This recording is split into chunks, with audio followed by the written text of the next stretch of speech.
रोजाना यूपी चुनाव का अपडेट जानने के लिए क्लीन न्यूज यूपी को सब्सक्राइब करना बिल्कुल ना भूलें। तो चलिए जानते हैं आज की 10 बड़ी खबरों को।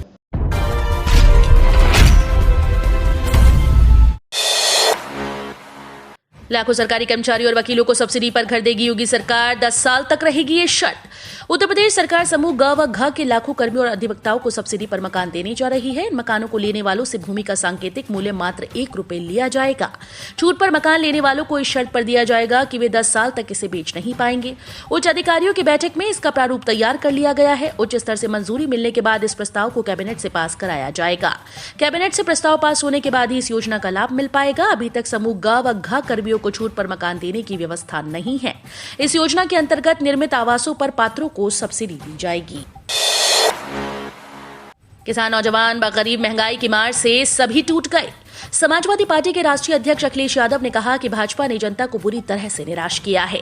उसकी नीतियों और कार्यप्रणाली से उत्तर प्रदेश की जनता असंतुष्ट है। किसान, नौजवान, गरीब महंगाई की मार से टूट गए, इसलिए जनता भाजपा से मुक्ति चाहती है। उसको भरोसा है कि समाजवादी सरकार बनने पर ही भला होगा। अखिलेश ने मंगलवार को पार्टी कार्यालय लखनऊ में डॉक्टर राम मनोहर लोहिया सभागार में एकत्र कार्यकर्ताओं को संबोधित करते हुए कहा कि भाजपा ने देश की अर्थव्यवस्था को तहस नहस करने के साथ नोटबंदी और जीएसटी से व्यापार और काम धंधा चौपट कर दिया।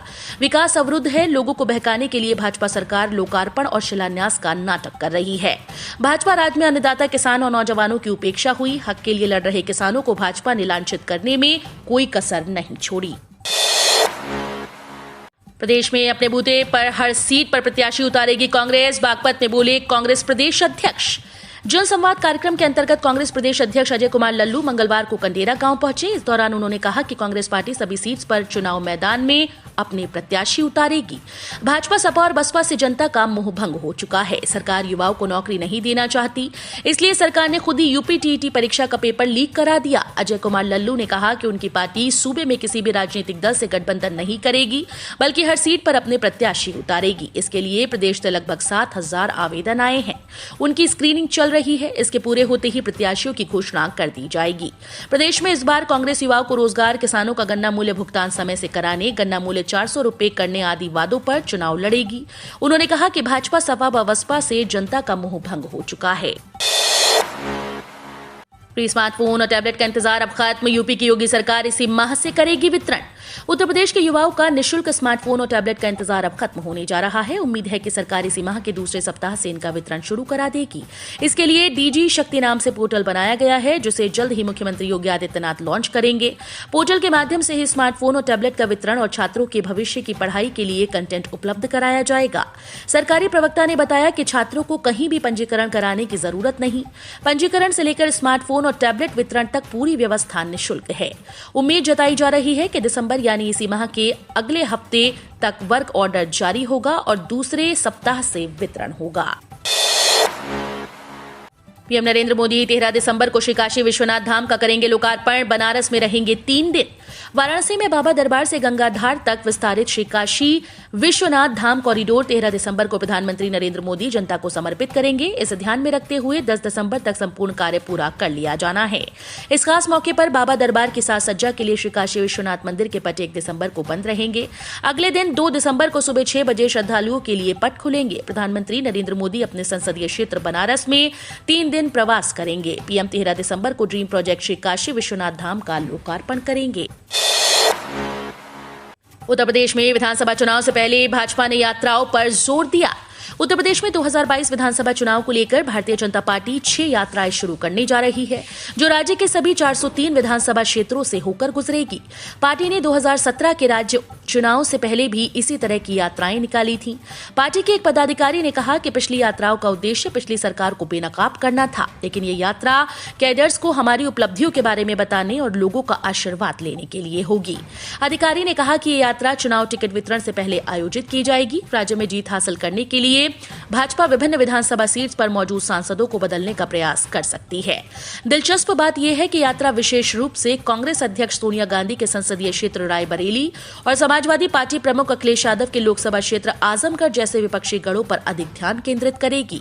यात्रा को लेकर कांग्रेस प्रवक्ता जीशान हैदर ने जानकारी देते हुए कहा, हमें उम्मीद है कि ये यात्राएं हाथरस और लखीमपुर खीरी जैसे क्षेत्रों से होकर गुजरेंगी, जहां सत्ताधारी दल और उनके नेताओं द्वारा गरीबों, दलितों और किसानों पर अत्याचार किए गए थे। कांग्रेस में इस नई शर्त ने बढ़ाई टिकटार्थियों की मुश्किलें, बनाने होंगे 10,000 नए सदस्य। कांग्रेस के टिकट पर विधानसभा चुनाव लड़ने की दावेदारी करने वालों को 10,000 लोगों को सदस्यता दिलानी होगी। चुनाव के ऐन पहले सदस्य बनाने के टारगेट ने दावेदारों को मुश्किलों में डाल दिया। दावेदारों को प्रति सदस्य 5 रुपए शुल्क भी लेना है। गोरखपुर जिले की 9 विधानसभा सीट्स पर 68 ने दावेदारी की है। 1-2 दावेदारों को छोड़ दें तो शेष के लिए सदस्यता अभियान बड़ी परीक्षा ले रहा है। छत्तीसगढ़ के मुख्यमंत्री भूपेश बघेल के द्वारा शुरू किए गए अभियान के बाद दावेदारों को 10-10 हजार सदस्य बनाने का टारगेट दिया गया। जो सदस्य नहीं बना पाएंगे उनके दावेदारी पर संकट खड़ा होना तय है। खजनी क्षेत्र से एक दावेदार कहते हैं कि मुश्किल 5 रुपए के सदस्यता शुल्क नहीं, 10,000 लोगों को तलाशना है। 15 दिसंबर तक आएगा पैसा, जल्द करा ले रजिस्ट्रेशन। उत्तर प्रदेश के करीब 3 करोड़ से ज्यादा किसानों के लिए अच्छी खबर है। केंद्र सरकार जल्द ही पीएम किसान योजना की 10वीं किस्त उनके खातों में ट्रांसफर करने वाली है। जानकारी के मुताबिक 15 दिसंबर 2021 तक 2,000 रुपए की राशि डाल सकती है। जिन किसानों ने अभी तक इस योजना में अपना रजिस्ट्रेशन नहीं कराया वो जल्द से जल्द रजिस्ट्रेशन करा लें ताकि उन्हें भी फायदा मिल सके। जानकारी के मुताबिक इस वर्ष पीएम किसान सम्मान निधि के तहत कुछ किसानों को 2,000 की जगह 4,000 रुपए भी मिल सकते हैं। इसकी वजह ये बताई जा रही है कि इन किसानों ने नवी किस्त जारी होने के दौरान अपना रजिस्ट्रेशन किया था मगर उनके अकाउंट में पैसे नहीं आए। आपको बता दें कि केंद्र सरकार पीएम किसान सम्मान निधि योजना के तहत किसानों को सालाना 6,000 रुपए देती है। ये राशि 3 किस्तों में दी जाती है। पहली किस्त अप्रैल-जुलाई के बीच किसानों के खाते में ट्रांसफर होती है। इसके बाद दूसरी किस्त अप्रैल-जुलाई के बीच और तीसरी किस्त दिसंबर-मार्च के बीच दी जाती है। मुसलमानों का उत्पीड़न कर रही है भाजपा सरकार। मायावती बहुजन समाज पार्टी सुप्रीमो मायावती ने केंद्र उत्तर प्रदेश की भारतीय जनता पार्टी सरकार पर मुसलमानों को फर्जी मुकदमों में फंसाकर उनका उत्पीड़न करने का आरोप लगाया। सुश्री मायावती ने मंगलवार को पत्रकारों से बातचीत में कहा कि मौजूदा भाजपा सरकार में धार्मिक अल्पसंख्यक खासकर मुस्लिम समाज के लोग हर मामले में व हर स्तर पर काफी ज्यादा दुखी नजर आते हैं। यूपी की भाजपा सरकार में अब इनकी तरक्की होनी भी लगभग बंद सी हो गई और ज्यादातर फर्जी मुकदमों में फंसाकर इनका काफी उत्पीड़न भी किया जा रहा है। उन्होंने कहा कि नए नए नियमों कानूनों से मुसलमानों में दहशत पैदा की जा रही है। साफ तौर पर भाजपा इनके प्रति सौतेला रवैया अपना रही है, जबकि बसपा की रही सरकारों में इनकी तरक्की के साथ साथ इनकी जानमाल की भी पूरी हिफाजत की गई। इसके साथ साथ जाट समाज के लोगों की भी तरक्की व खुशहाली का पूरा ध्यान बसपा की सरकारों में रखा गया। प्रदेश 2022 विधानसभा चुनाव के नजदीक आते ही सियासी हलचल तेज होती नजर आ रही है। सभी पार्टीज एक दूसरे पर हमलावर हैं। सभी पार्टीज बड़े बड़े दावे और ऐलान कर चुकी हैं। सबसे बड़ा सवाल यही है कि किस किस को हासिल होगी यूपी की कुर्सी। क्या योगी आदित्यनाथ एक बार फिर से हासिल कर पाएंगे जीत की कुर्सी या बाजी पलट देंगे अखिलेश यादव।